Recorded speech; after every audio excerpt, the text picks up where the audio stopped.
由生态产学创新总中心甲伫研究发展处共同主办产学创新日的活动，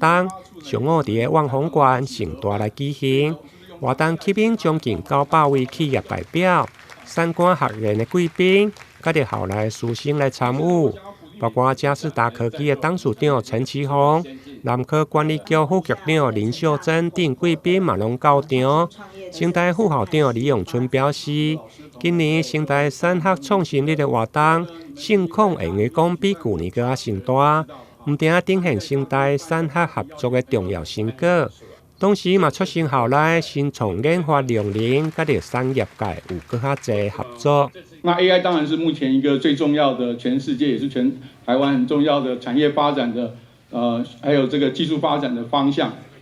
不过我相信我们作为大学，尤其是一个顶尖大学哈，我们一定要心热，但是头冷。心热的意思就是我们会认真的拥抱这个新的潮流，认真的投入，好，对这个事情赋予极大的关怀。但是头冷更重要，就是我们学术界呢，更要用冷静的思想或者是想法去认真研究这个 AI 浪潮的前因后果，它的实质的意义，啊，它对我们可以造成的冲击，不但是科技的，也有是人文跟社会的。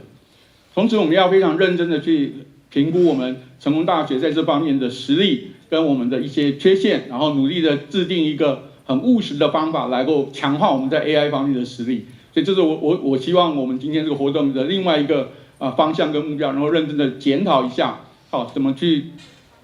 制定我们将来在这方面的发展。学校所有能量把它串联起来。我希望成大不只是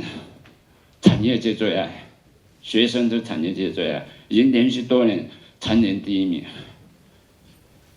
最重要的是，我们所有这些研发能量，我们的新创团队，我们希望把它打造成台湾第一，大家好不好？好。以后想到新创，想到研发的能量，就是全台湾成大绝对是第一，绝不做第二。